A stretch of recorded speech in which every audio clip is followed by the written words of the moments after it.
Boa tarde a todas e todas, a todos e todas. Muito obrigado pela oportunidade.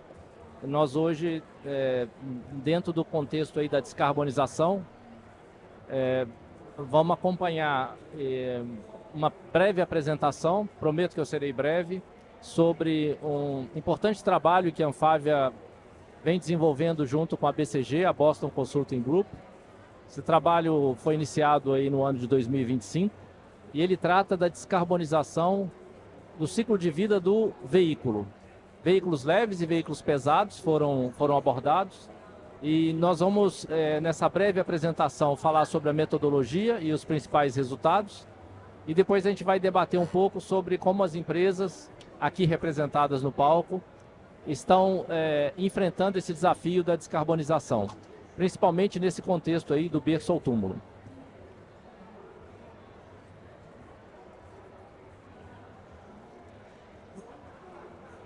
Não mudou.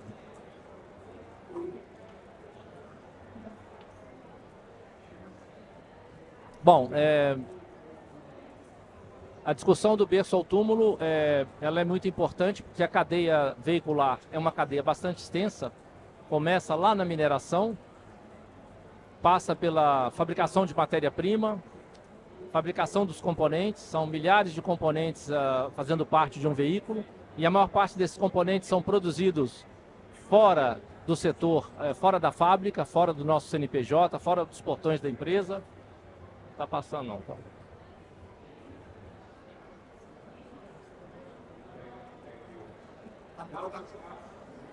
Perfeito.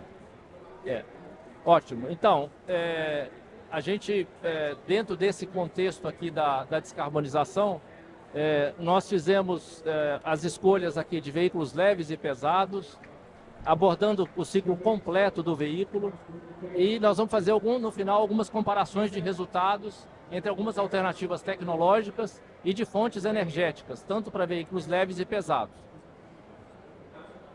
O ciclo de vida completo, como eu disse, começa na mineração, extração de minerais da natureza, fabricação dos componentes, produção veicular, uso do veículo e depois o descarte do veículo, o fim de vida do veículo. Eles estão divididos em escopo 3 upstream, escopo 3 downstream, e na planta, que é a OEM, que é aquela região cinza ali do slide, nós temos o escopo 1 e 2. Então toda a parte upstream, antes do portão da empresa, que é a extração aí dos minerais, fabricação dos componentes e a logística para trazer esses componentes para a fábrica. Depois, na OEM, a montagem do veículo e o uso do veículo e descarte do veículo no final. Obviamente, a gente abordou dois temas muito importantes, foram considerados. Qual é a tecnologia de powertrain utilizada nesses veículos? Do lado direito, qual é a fonte energética utilizada? E a combinação das duas se mostrando como uma das principais soluções para a gente enfrentar o desafio da descarbonização.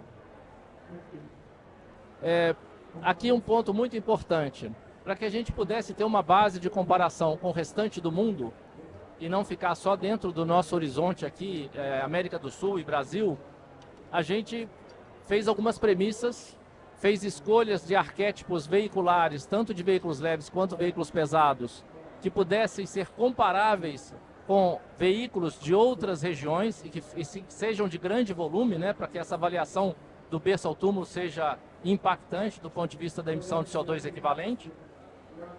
Produção e montagem, linha de montagem, o uso do veículo, ciclos de rodagem, né, que fossem equivalentes a ciclos de rodagem mundiais, e o final de vida, que é o descarte do veículo. Bom, nós vamos começar falando dos veículos leves, depois a gente vai fazer a apresentação dos veículos pesados. Eu vou tentar acelerar para que a gente possa desfrutar mais da interação com as empresas e o que elas estão fazendo dentro desse âmbito da descarbonização. Aqui tem alguma comparação interessante nos veículos leves. Esse primeiro quadro mostra as emissões do berço ao túmulo e cada cor dessa da barrinha representa uma etapa do processo. Aqui tem veículo 100% etanol, veículo flex, tem blend e algumas regiões aí do planeta que possam ser comparadas. A gente vê que o Brasil ele sistematicamente está numa posição muito competitiva do ponto de vista berço ao túmulo, principalmente pela combinação aqui de biocombustíveis e algum tipo de eletrificação. Aqui a gente tem uma comparação entre veículos a combustão, com biocombustíveis, veículos híbridos com algum tipo de eletrificação, e ali muito interessante os veículos elétricos. A gente tem a oportunidade de ver o Brasil também numa posição competitiva nos veículos elétricos, pela própria característica da matriz energética brasileira, que é mais de 85% baixo carbono, fonte hídrica, biomassa, energia eólica e energia solar. Então nós temos vantagem competitiva muito interessante na combinação, como eu disse no início, de powertrain, tecnologia de powertrain com algum tipo de eletrificação e biocombustível. E aqui é uma comparação, um quadro completo, né, com todas as fontes aí de propulsão e fontes energéticas, comparando o Brasil com o restante do mundo. O Brasil se apresenta sempre numa posição bastante competitiva.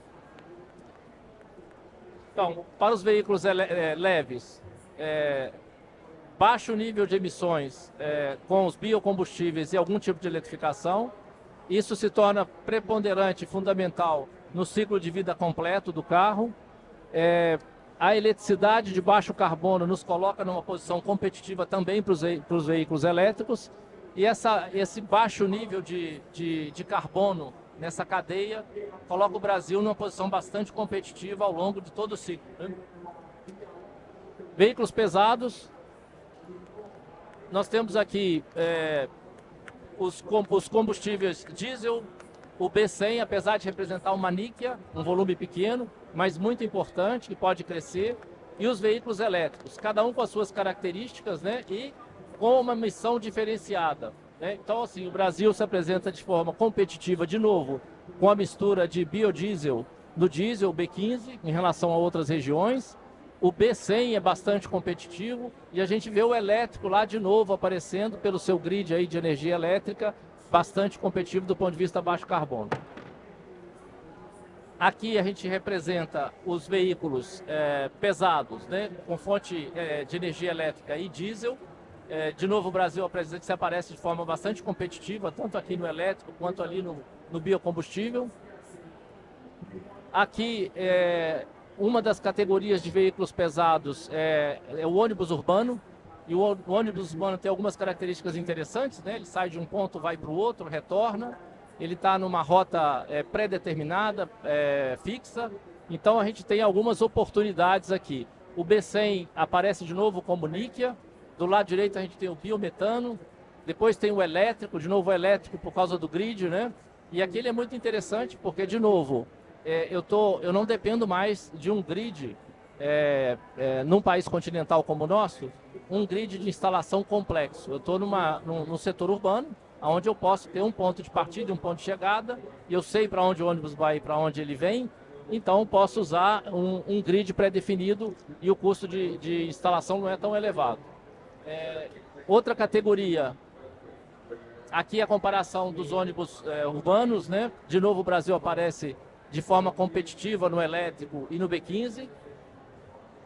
Aqui nós temos uma outra categoria, aqui nós já estamos falando de long haul truck, e aí a operação é bem diferente daquela que a gente viu no slide anterior. Biocombustível se apresenta de novo como uma fonte importante. O B100 aparece, níquea também, mas aparece aqui como uma oportunidade muito importante para a gente explorar. Gás natural nas longas distâncias, né, principalmente daqueles trajetos onde a rota é pré-definida, e do lado direito lá o biometano. Baixíssimo nível de emissões do berço ao túmulo, biometano. Aqui são comparações que a gente tem sempre no long haul truck. O nível de CO2 é maior, evidentemente, são longas distâncias, caminhões pesados, carga pesada, trabalhando em longas distâncias, mas o B15 de novo aparece aqui como uma solução, o biocombustível, para a gente enfrentar o desafio da descarbonização. Veículos pesados. Bom, nós temos aqui 4 bullets, onde, de novo, biocombustível aparece como uma das alternativas para a gente poder enfrentar a limitação de uma infraestrutura de recarga elétrica de longa distância. as questões urbanas podem ser enfrentadas com a eletrificação. E, de novo, a combinação, assim como a gente viu nos veículos leves, a combinação de tecnologias de baixo carbono, através de fontes energéticas de baixo carbono, presente no nosso país, combinada com algum tipo de eletrificação, é uma solução interessante para a gente fazer uma descarbonização rodoviária. Aqui uma síntese, depois eu passo a palavra para os colegas. Né? Então, o Brasil começa numa posição privilegiada por causa da sua matriz energética. A combinação de eletrificação e, como eu disse, alguma fonte energética de baixo carbono é fundamental.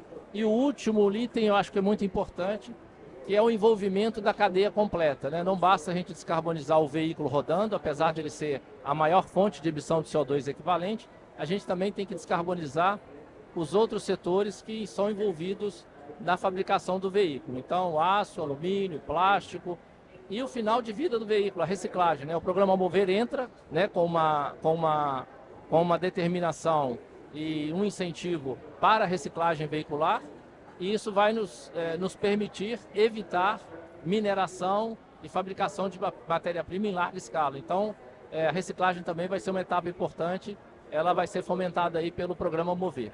Bom, eu concluo aqui agora a apresentação, vou passar a palavra para os colegas. Eu vou começar com o Fábio. O Fábio tem compromisso agora no final da apresentação, ele precisa sair antes. E a primeira pergunta que eu faço para os colegas é: como é que a sua empresa está enxergando a descarbonização, principalmente em função desse trabalho que a Anfavea e BCG fez? É um trabalho, assim, único, né? Eu acho que na região. E é um passo importante para que a gente possa envolver todos os setores da cadeia. Como é que a sua empresa está vendo isso? João, obrigado pela pergunta. Colegas, prazer em estar aqui mais uma vez com vocês.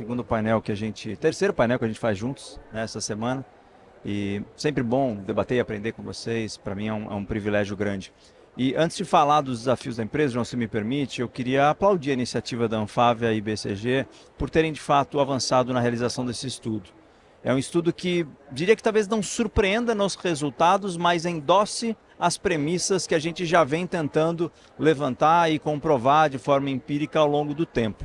Isso prova claramente que a nossa matriz, eu acho que é o maior clichê dessa COP, né, falar que a nossa matriz é tão renovável, ou uma das maiores matrizes, né, uma das mais renováveis do planeta. Mas agora a gente comprova que o fato de termos uma matriz tão renovável faz de fato com que a gente consiga se posicionar em destaque nesse processo de descarbonização. Eu não diria que o Brasil é uma das economias que estão aptas a entrar nesse processo, né, e trazer benefícios para a população, para a sociedade, para o planeta. Eu diria que é a economia. É fundamental que a gente olhe isso como uma oportunidade de incentivar a produção não só de produtos, mas de componentes cada vez mais sustentáveis, acelerar o processo dessa revisão da forma como a gente desenvolve esses componentes, descarbonizar, foi bem colocado pelo João, descarbonizar uma vez que o carro está em movimento, usando os combustíveis, né, sustentáveis, é uma boa parte, né, da equação, mas não é toda. Então, quanto mais a gente conseguir investir em plantas cada vez mais sustentáveis, fazendo uso de energias, né, renováveis, que as peças, né, os componentes dos nossos veículos sejam constituídos com matérias-primas cada vez mais sustentáveis, maiores as chances da gente acelerar esses números e fazer com que a gente comprove ainda mais o nosso diferencial competitivo aqui. Temos desafios dos mais variados e entro já num desafio da minha empresa. A gente recentemente fechou um acordo, uma parceria muito importante com a Hyundai para desenvolver veículos, engenharia de veículos da próxima geração do nosso portfólio. E como parte desse acordo, a gente decidiu que a gente vai se juntar para buscar oportunidades de adquirir insumos dos mais variáveis, entre eles o aço de baixo carbono. E aço de baixo carbono, para você de fato ter a quantidade necessária e a pureza que você espera, é necessário alguns bilhões de dólares para você mudar toda a estrutura do alto forno, na estrutura de produção, de geração de energia, e não é de uma hora para outra que você faz isso. Embora algumas siderúrgicas estejam se posicionando para isso, tem ainda um caminho a ser percorrido para que a gente consiga esse aço de baixo carbono no volume necessário para que a gente consiga incorporar isso na nossa produção.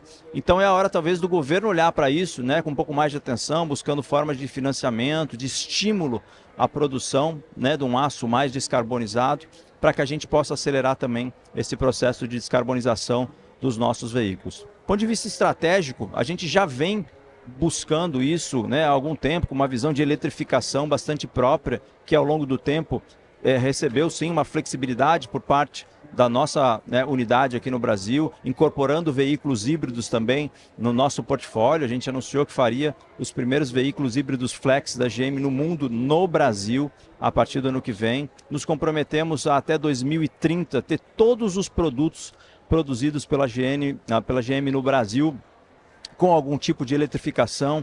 Agora em dezembro a gente já anunciou e vai entregar o primeiro veículo 100% elétrico montado no Brasil, e eu faço essa distinção entre montado e produzido. Eu acho justo e transparente que seja dessa forma. É um produto que vem da China, sim, que vai ser montado numa modalidade SKD no primeiro momento, com uma perspectiva claríssima de aumento de conteúdo local. A gente tem uma preocupação grande com a sustentabilidade da nossa cadeia de suprimentos, portanto, dentro da nossa estrutura temos lá a gente chama de Supplier Council, e como parte, né, de todas as diretrizes que a gente dá para os nossos fornecedores, buscamos incentivá-los a acelerar o processo de alteração das matérias-primas que compõem as peças que eles entregam para a montagem dos nossos veículos. Então estamos fazendo isso de forma intencional, acelerada, sem olhar para trás, sem tergiversar, porque a gente entende que esse é um futuro que precisa acelerar rapidamente. O consumidor pede isso, o Brasil tem os diferenciais competitivos para isso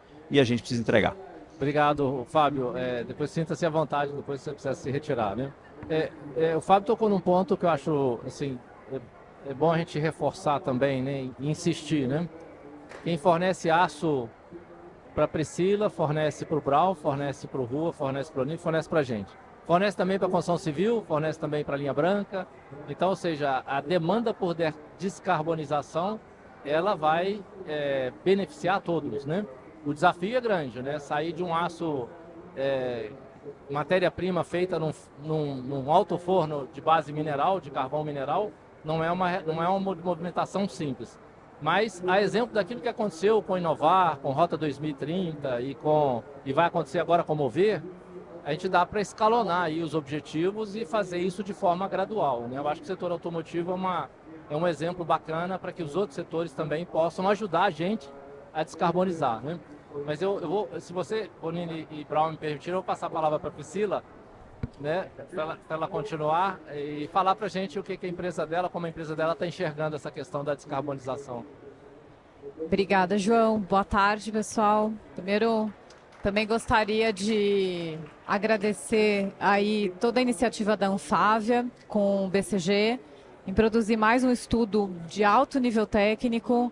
E corroborando aqui com o que o Fábio já trouxe, a minha conclusão maior é estamos no caminho. Então, porque a Volkswagen Caminhões e Ônibus, ela trabalha com todo esse range aí que foi mostrado de tecnologias, desde o do B100, biometano, eletrificação, hibridização.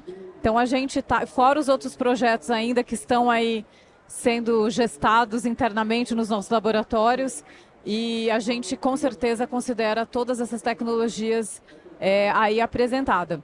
No nosso plano de descarbonização, a gente tem todo um cálculo de metas de acordo com a ciência, então a gente trabalha todo com uma visão de não aquecer o planeta em mais de 1,5 graus, claro, no que compete ao setor automotivo.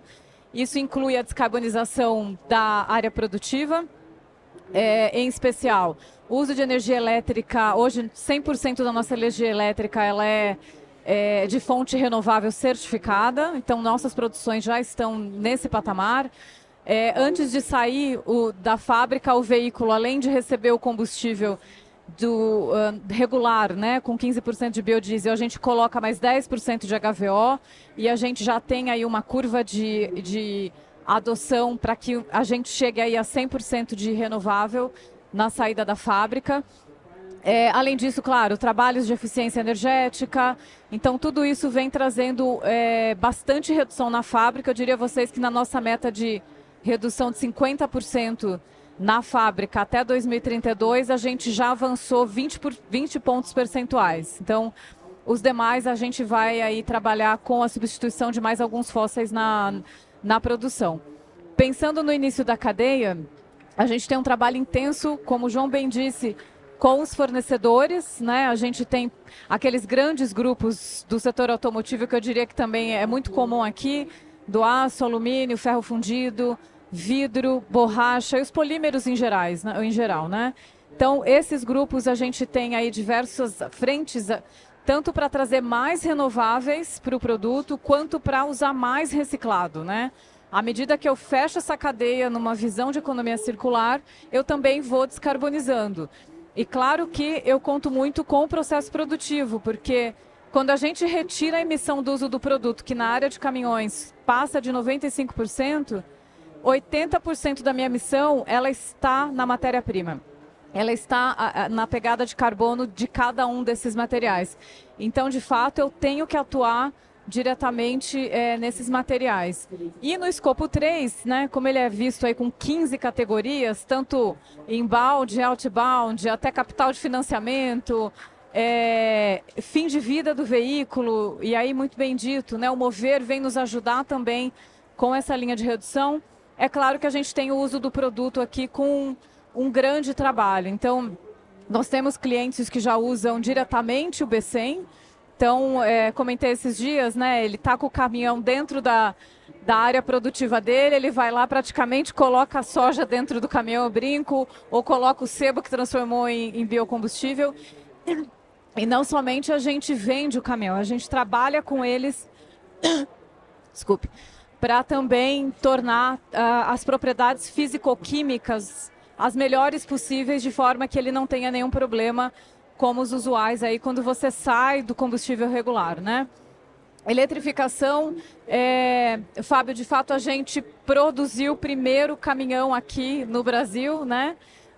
O projeto foi gestado aí, foi desenvolvido em 2017, mas a gente só conseguiu lançar em 2020 porque a Volkswagen ela é genuinamente brasileira, com uma engenharia local.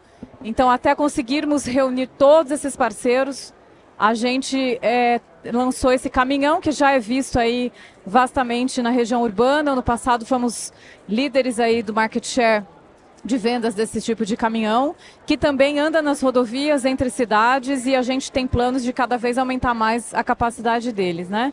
E, claro, a gente também tem o veículo híbrido. O veículo híbrido a gente tem um protótipo que está indo muito bem, e nada mais do que utilizar o conceito que o Brasil já trouxe, né? De ter duas tecnologias embarcadas dentro do próximo veículo, mas eu também vendo ônibus, né? Então, ônibus também, a gente já está com o nosso ônibus elétrico. Aí, na cidade de São Paulo, eu regularmente pego o ônibus, converso com o motorista, converso também com os passageiros, e é muito legal ver que a questão é além da descarbonização, né? Eles estão bem contentes com o tipo de transporte, a vibração que praticamente é muito mais baixa, entre outras questões. Então, por hora, um grande resumo aí do que a gente vem atuando, e o estudo, de novo, vem corroborar com tudo que a gente tem feito. Obrigado, Priscila. A gente precisa recordar que o trabalho está disponível no site da Anfávia, tá certo?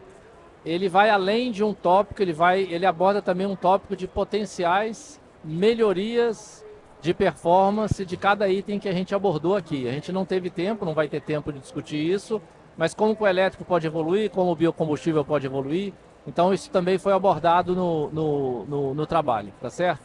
Eu vou aproveitar o Brown aqui, você vai me permitir, Bonini, que já pertinho ali da Priscila, né?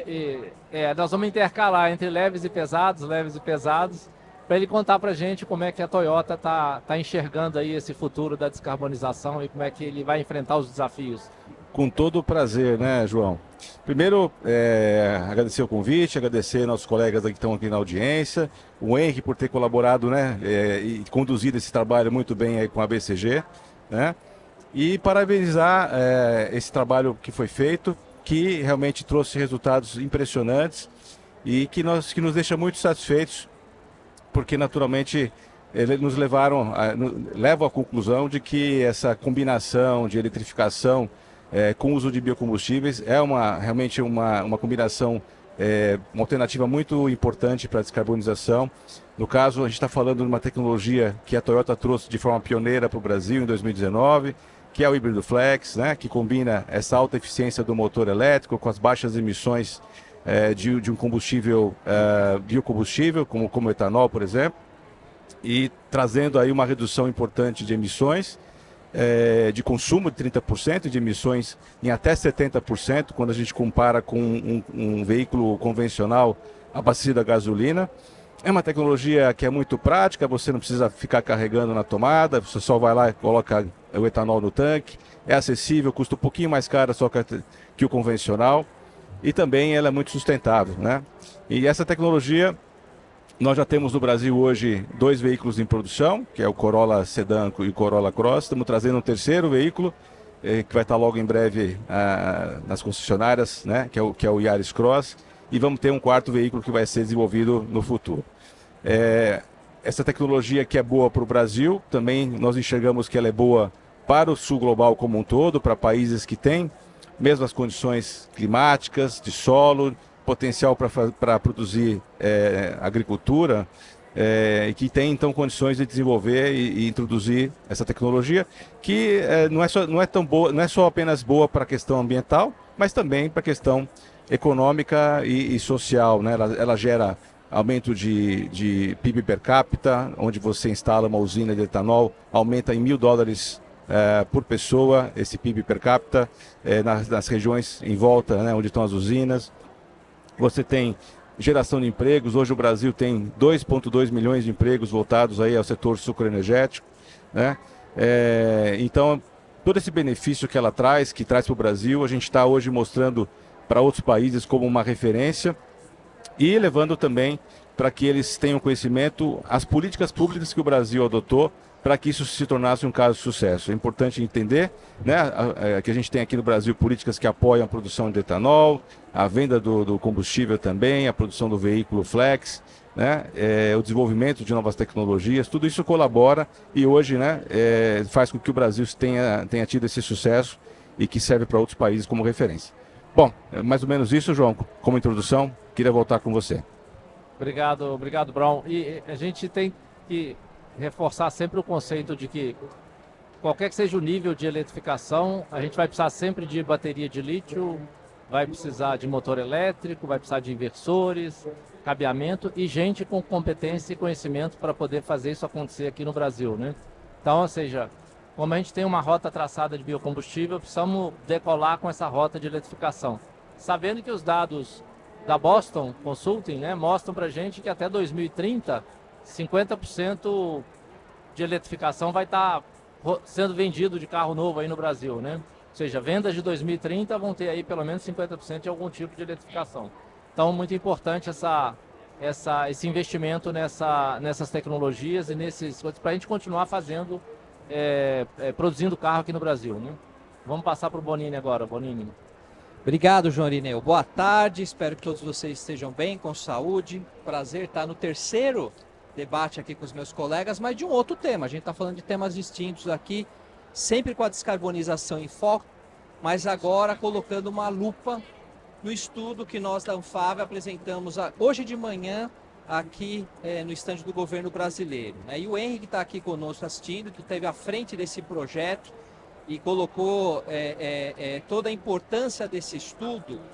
Sabe que acho que é o grande diferencial que a gente tem, João, porque tem vários estudos no mercado, de muito boa qualidade também, mostrando a importância da descarbonização com biocombustíveis, com eletrificação. Mas o que eu queria chamar a atenção nesse estudo da Anfávia e da BCG?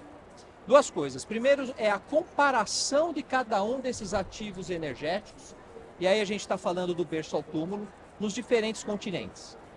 O segundo é como está essa regulação. Eu acho que vocês observaram, quando comparou aqui o biodiesel, está comparando o B15, que é o percentual que a gente tem hoje aqui no Brasil, com o B7, que é o que a gente tem na Europa. Então é importante isso também. além de falar como esse biodiesel é gerado, quão limpo ele é, o quão verde ele é em cada uma dessas origens, ele está falando como que ele é aplicado na regulação para o produto. Então, isso é um ponto de destaque. Cabe destacar, vou fazer agora alguns comentários específicos de caminhões e ônibus, é claro, que é o que eu conheço. E não obstante, a descarbonização para todo o setor automotivo, ela passa pela eletrificação e biocombustíveis, a abordagem com caminhões e ônibus é completamente diferente de automóveis. Os automóveis a gente tem uma questão de flexibilidade, de tipo de uso, ao passo que para caminhões e ônibus, principalmente quando a gente pensa na longa distância, é fundamental a gente entender aonde está usando e aquela palavrinha mágica, né, ou aquela sigla de 3 letrinhas TCO, Total Cost of Ownership, ou custo total de operação. Só para em pé a descarbonização para caminhões e ônibus se fizer sentido, se for sustentável também do ponto de vista financeiro. E aí vem lá a pergunta, qual que é a melhor tecnologia? Quem vai escolher a melhor tecnologia não é o João Irineu, não é o Bonini, não é o Fábio, não é o Bel, não é a Priscila, são os nossos clientes. E essa decisão vai pela vocação, pelo segmento e pelo uso daquele equipamento. Então, a gente fica muito satisfeito na Scania que esse estudo ele vem a mostrar que a decisão que nós tomamos há mais de uma década de investir em diferentes tecnologias, afinal de contas o nosso inimigo é o combustível fóssil, não é a tecnologia A, a B, a C, a X, é o combustível fóssil. A gente continua investindo constantemente nas diferentes tecnologias que já fazem sentido, são viáveis e que a gente produz aqui no Brasil. Como eu falei em outras oportunidades, João, não existe sustentabilidade sem produção local. A gente está aqui na Casa da Indústria, a gente precisa lembrar, não existe sustentabilidade sem produção local. Então nós acabamos de lançar uma nova linha de motores ciclo diesel, há menos de 2 anos, e, poxa, mas falando tanto de eletrificação, outros biocombustíveis, lançando o ciclo diesel? Sim, o ciclo diesel, porque não podemos criminalizar a tecnologia, o hardware. A gente tem um software, que é o combustível que você coloca lá. E nesse nossa linha de ciclo diesel, a gente tem lá os veículos que funcionam com o chamado diesel de rua. Nós temos o B100, tecnologia que a gente explora há mais de 2 décadas, que nós tivemos o orgulho de comercializar em primeira mão aqui no nosso país. É muito importante pensar nessa tecnologia. Claro que aí o uso do diesel verde, as diferentes combinações de diesel, e lembrar que a eficiência energética também é descarbonização. Então, por que investir nessa tecnologia e que ela seja renovada? Porque quanto mais econômico for esse veículo, menor as emissões de CO2, João. Então, esse novo powertrain ele tem mais de 8% de eficiência comparado à nossa geração anterior. Nós também investimos na nossa linha de motores ciclo Otto. Então, desde 2018, nós temos aqui os caminhões a gás e ônibus a gás e biometano, que também trazem a descarbonização, e foi visto aqui no estudo o potencial que o biometano tem, inclusive para longa distância. É a tecnologia que tem a menor pegada de carbono, né? E como eu costumo dizer, e aí falando aqui para os colegas produtores de automóveis, né? O etanol, a sinergia que tem da produção de etanol e de biometano, ela é tão próxima que a gente fala até que o etanol está para os automóveis como o biometano está para os caminhões e ônibus. Então também é uma tecnologia importante que a gente vem investindo, que está crescendo cada vez mais e que colabora com essa descarbonização. E sem falar na eletrificação. E a eletrificação aqui também mostrando que não é nenhuma novidade, o Brasil na vantagem por ter um grid elétrico 85% verde. Nós usamos nossos veículos elétricos, por exemplo, sabemos que temos um desafio da longa distância por conta da infraestrutura, mas na nossa operação industrial a gente já usa ela, o que a gente chama do bate-volta, que é para transportar as peças do nosso centro logístico até a nossa fábrica, o veículo elétrico. E ele é muito desconveniente, porque como a gente está abastecendo ele na nossa própria fábrica, é irrelevante o consumo de energia elétrica de um caminhão, pensando em toda uma unidade industrial, né, João? Então, isso é muito importante também, a gente fica satisfeito de ver que esse trabalho mostra que a diversificação é sim uma estratégia, que ela faz sentido, e que a melhor tecnologia é aquela que faz sentido em cada uma dessas operações. Para concluir, João, só pegar alguns exemplos, né, para ser mais prático. Imagina você, um grande produtor de soja no centro-oeste brasileiro, que tecnologia que você vai usar? É óbvio que você vai usar o B100, biodiesel 100%. gente até brinca, né? Não é a cerveja que vai ser a mistura do biodiesel depois na rua, é chopp, né? Já acaba de fazer o biodiesel, antes de você levar no centro de distribuição, você vai abastecer esses caminhões que vão fazer o transporte da soja, vão fazer o transporte do biodiesel para todo o país. A mesma coisa a gente pensar no Noroeste Paulista, onde tem uma grande concentração da produção de etanol. Para lá é natural que faça sentido o uso do biometano. E a eletrificação, onde a gente já tem uma infraestrutura nas grandes cidades, na distribuição, como foi muito bem mencionado aqui pela Priscila, um sucesso, principalmente os caminhões que são de distribuição e contam já com essa infraestrutura. Então, no Brasil, qualquer lugar que a gente olhar, para qualquer rota tecnológica, a gente consegue avançar na descarbonização e fazer sucesso perante qualquer outro país ou continente. Obrigado, Bonini. Você tocou num ponto, acho que a Priscila também. Enquanto outras regiões do planeta vão ter que fazer uma virada de chave na direção de uma eletrificação full, isso significa desativar ferramentais existentes, linhas de produção existentes e pessoas que têm know-how para trabalhar com combustão interna hoje e não têm know-how para trabalhar com eletrificação, né? A gente tem a oportunidade nesse país de fazer uma transição gradual descarbonizando, né? Então bastante equilibrada aí do ponto de vista ambiental, econômico e social, né? Muito bacana. Eu vou pedir aos colegas, nós estamos já com o tempo já caminhando para o final, para fazer uma última consideração sobre quais são os principais desafios para a gente continuar nessa trajetória aqui da descarbonização, de forma equilibrada, de forma economicamente equilibrada, né? O que cada um acha ou pensa que nós deveríamos investir ou buscar, né, setor público, setor privado, associações de classe, para a gente poder continuar caminhando nessa descarbonização e, como setor automotivo brasileiro, dar a nossa contribuição do Net Zero até 2050. Eu vou começar de novo com a Priscila. Ou começa com o Fábio, que tem que sair, né? Tá, obrigado. Fábio, tá bom.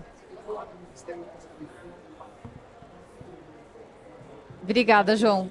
Antes de eu te responder especificamente, eu gostei muito do seu comentário, João, sobre o Just Transition, né? A transição justa e inclusiva. E tem um estudo muito bacana do ICCT, que foi lançado agora em junho de 2025, que ele fala que se a gente seguir nessa toada de eletrificação, com base no estudo do EPE de eletrificação da frota, que nem é algo tão auspicioso ainda, a gente até 2050 pode gerar 2,5 milhões de empregos.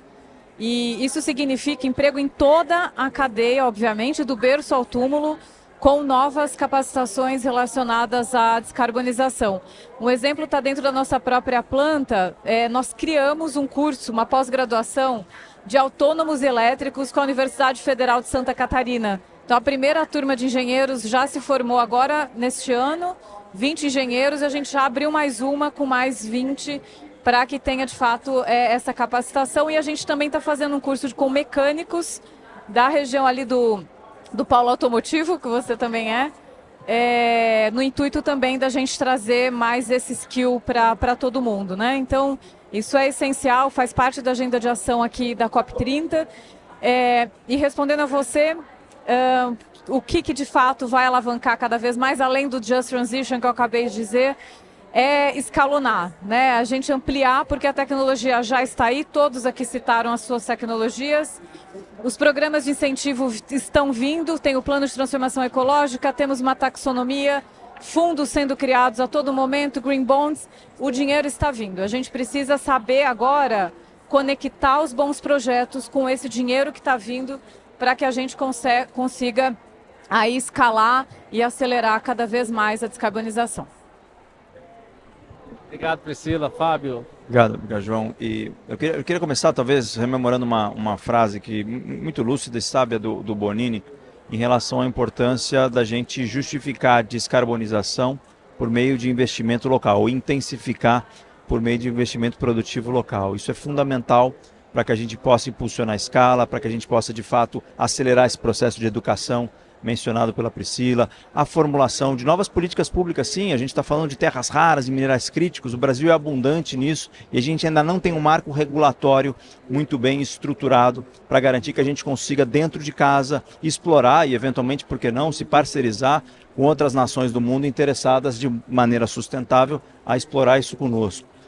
Esse investimento profundo em produção ele é fundamental, a gente corre o risco de se deparar com um processo de escolha muito difícil por parte das montadoras ou das principais empresas do setor, de olhar práticas que estão sendo implementadas por pessoas por empresas que não estão tão comprometidas, né, com a indústria local e começar a entender que o Brasil não é um país que está de fato investindo e criando as políticas e as condições para que a gente consiga aprofundar cada vez mais o nosso processo de descarbonização. Então é o governo mostrando para a gente que existe sim essa visão de longo prazo que vai ampliar a forma como eles olham a nossa indústria, vão incentivar sim as terras raras, vão incentivar técnicas novas de engenharia, vão incentivar produção local com cada vez mais insumos sustentáveis e isso vai dar o tom para que a gente consiga. Temos aqui empresas que recentemente anunciaram investimentos aí da ordem de 140 bilhões de reais para um ciclo aí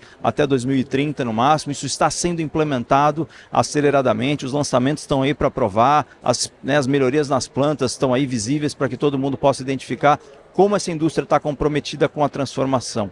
É acelerada, mas precisa sim de um olhar mais específico do governo. A gente tem o Mover em processo de implementação. Precisamos abraçar o Mover, aplaudir o Mover, usar esses recursos de P&D que foram destinados para que a gente possa produzir tecnologia local, para que essa tecnologia possa também escalar e desenvolver produtos que vão encher a gente de orgulho cada vez mais. Então fico por aqui. Eu vou pedir licença, eu tenho uma outra missão nesse exato momento, estou um pouco atrasado.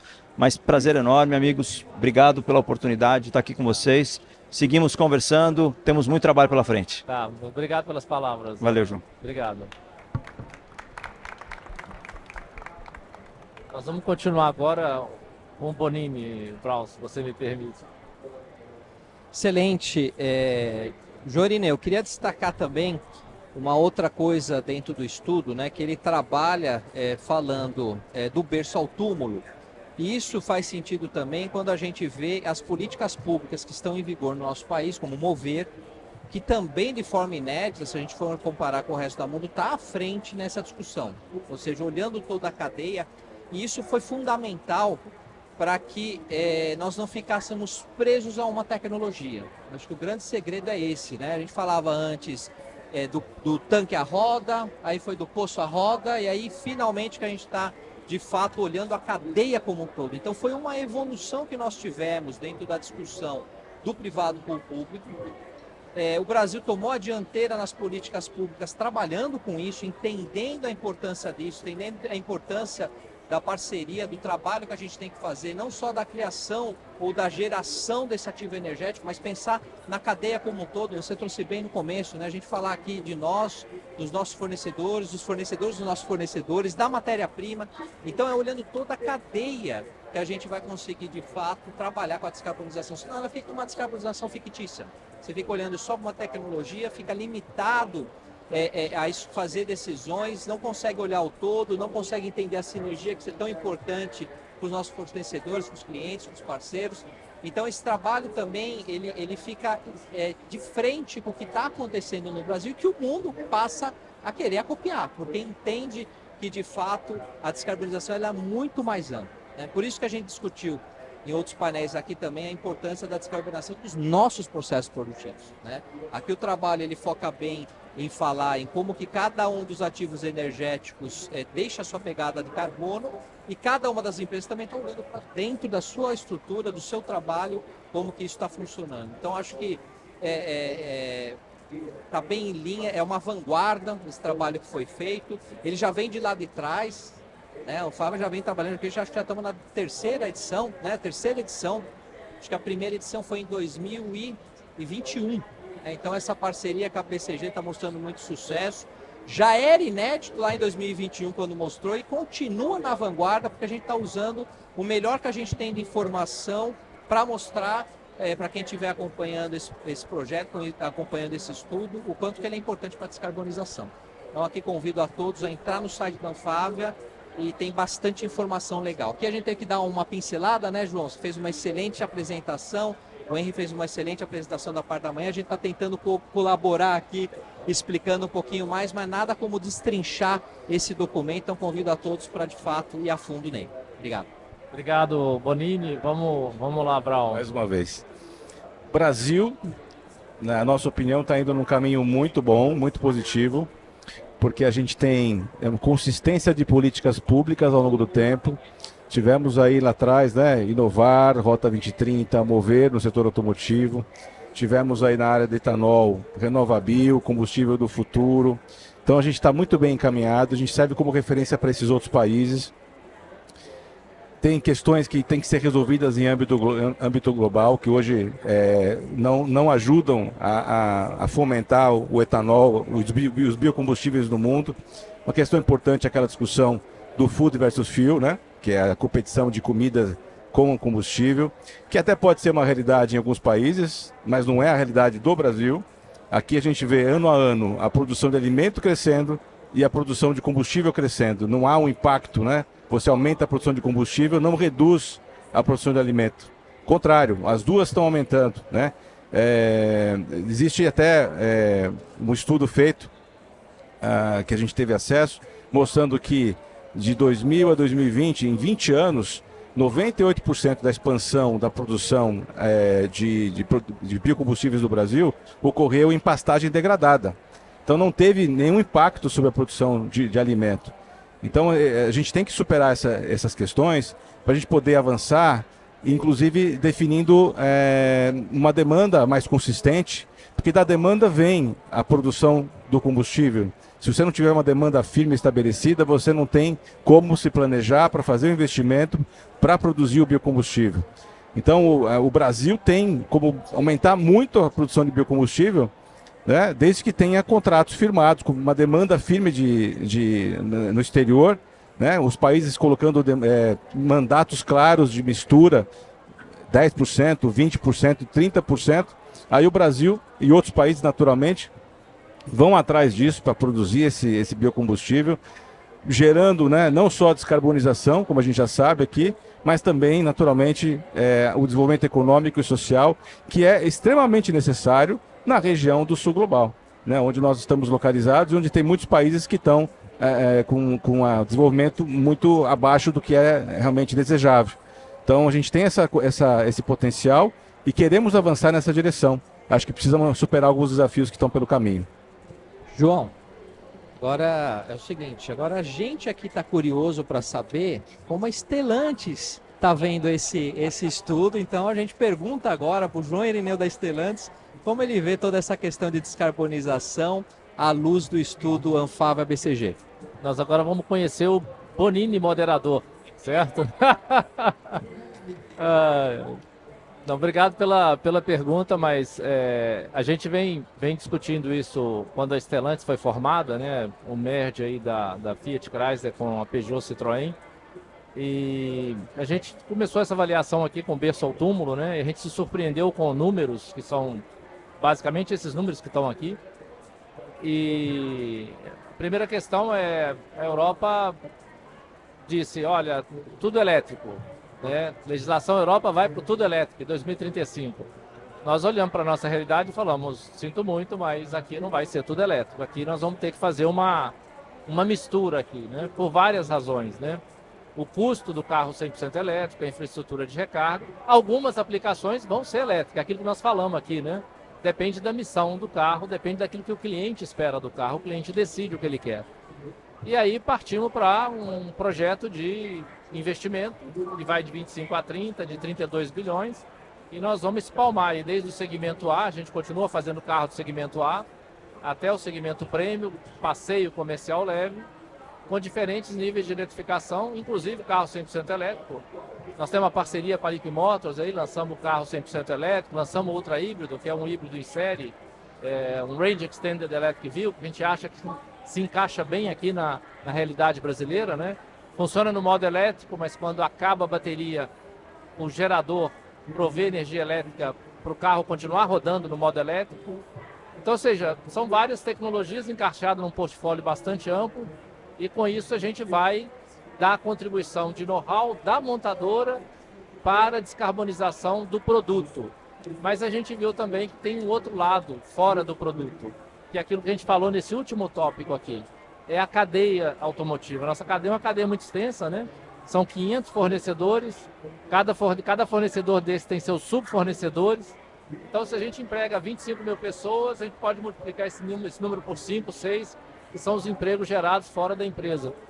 Então, a preocupação muito grande com mineração, matéria-prima e o final de vida do carro, a reciclagem. O lado positivo disso, eu acho que a gente precisa continuar explorando isso, é a nossa relação com o governo. É uma relação de negociação contínua que começou lá no Inovar, em 2017, se reforçou e se atualizou em 2022 com o Rota 2030 e se consolidou agora com o Mover para 2027. Eu acho que eu falei isso aqui em outras oportunidades. De 2017 a 2027, quando o Mover entrar em vigor com a meta de eficiência, a gente vai consolidar aí 35% de redução de CO2. Nós temos dificuldade de encontrar um país no mundo que tenha feito em 10 anos 35%. Então, eu acho que esse desafio que a gente conseguiu superar num país em desenvolvimento, de fazer 35% de redução de CO2 em 10 anos, isso aqui não é para qualquer um. E essa é uma experiência que a gente precisa trazer para os outros setores, o setor do aço, do alumínio, do plástico, para a reciclagem. O Mover traz a reciclagem consigo, né? Então nós temos que aproveitar a oportunidade da reciclagem e reforçar isso aí, multiplicar isso aí. Quantos carros a gente tem nos pátios do Detran, nas oficinas, no interior do país, que estão enferrujando, que não vão nunca mais circular, mas a gente poderia retornar isso aí para a cadeia e evitar de minerar de novo, de fabricar matéria-prima desde a sua etapa primária, né, com alto forno. Então tem várias formas de descarbonização na cadeia que eu acho que nós precisamos envolver os atores, encontrar um modelo para envolver os atores e ter uma política pública que dê previsibilidade, curto, médio e longo prazo. Acho que, Bonini, o Inovar, o Rota e o Mover são um grande exemplo para os outros setores acompanharem a gente e ajudarem a gente nessa descarbonização. Sabendo que ao ajudarem a gente, estarão ajudando outros setores da economia, construção civil, linha branca, porque todo mundo usa alumínio, usa aço, usa plástico, né?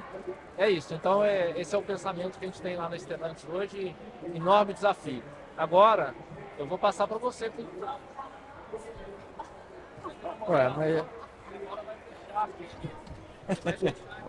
O Henry deveria agora assumir esse lugar aqui. Por favor, Henry, venha a palco aqui.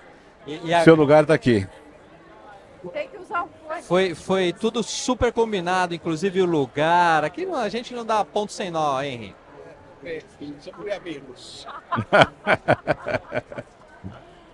Bom, então a gente vai passar agora a palavra para o Henry, que vai fazer aí o encerramento desse nosso painel. O painel contou aqui com o João Irineu, com o Bonini, que fala aqui, com o Fábio Rua, que nos deixou há pouco, com a Priscila, com o Brown. É com você, Henry. Agora fazer aquele fechamento de ouro. Bem, antes de mais nada, boa tarde a todos. Eu queria agradecer bastante a vocês, ao João, ao Bonini, ao Fábio Rua, que já saiu, o Brown e a Priscila, pelo excelente painel que vocês conseguiram montar aqui, em cima desse nosso trabalho da descarbonização. Esse trabalho é um trabalho que a Anfávia tem muito orgulho de estar apresentando. Hoje de manhã foi apresentado aqui no Pavilhão do Brasil. Ele está publicado no site da Anfávia, tem versões em português e inglês. Sugiro que quem tenha mais interesse e quem quiser, inclusive informações adicionais, pode procurar a gente na Anfávia. Mas esse trabalho é o trabalho das nossas associadas. A Anfávia tem orgulho de ter 26 associadas que são engajadas. Aqui nós estamos trazendo um exemplo de 5 associadas que estão conosco nesse projeto COP30. Temos as outras associadas que não estão aqui, mas que também partilham e compartilham dessa nosso interesse na descarbonização. O setor automotivo está bastante engajado com essa realidade. Entendemos que isso não é uma obrigação, é um dever nosso como cidadãos e como empresas cidadãs de estarmos engajados nessa questão da descarbonização. Temos provas inúmeras de que realmente a questão climática está vindo com um peso enorme, e isso vai influenciar bastante os nossos negócios, bastante os nossos produtos, e nós temos que nos mexer. Então é uma satisfação enorme para nós termos tido esse painel aqui. Espero que vocês também, nossos associados, tenham gostado. Agradeço a todos pela atenção que tiveram conosco até agora e esperamos poder colaborar com vocês e ter a colaboração de vocês no futuro próximo. Obrigado, pessoal. Obrigado a todos.